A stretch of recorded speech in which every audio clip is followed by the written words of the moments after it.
I'm having a good hair day today, so I figured I would come on here and show you this one new product that I've been using that I think I can thank for that. And it's from a brand called NUELE that is new on the scene. And this company is awesome. They use just 5 all-natural ingredients. They went through the process to become Made Safe certified, which is a very high standard.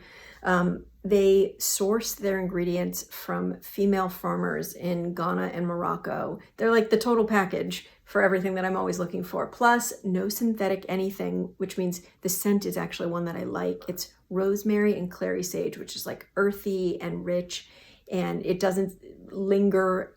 It's just a nice soft scent when it's in your hair. So I looked on their website and I saw a lot of people with thicker curls and thicker hair than I have giving reviews saying how great it is. And I was like, my hair's so fine. I have a lot of it, but it's super fine. And usually anything I put in it weighs the curls down. But this blend is fantastic and it doesn't do that. So I put like 4 drops in my palms, and on wet hair, I just kind of scrunch it in, and it's been great. See? So I'm gonna do that thing I've been seeing on TikTok where I press pause and come back with straight hair and show you how well it works as a heat protectant. So be right back. What do you think? I used probably 4 or 5 drops, just smoothing it in as I went with the straightening iron. And then maybe another drop on my palms just to smooth the top down. It's pretty great, right? I should do this more often.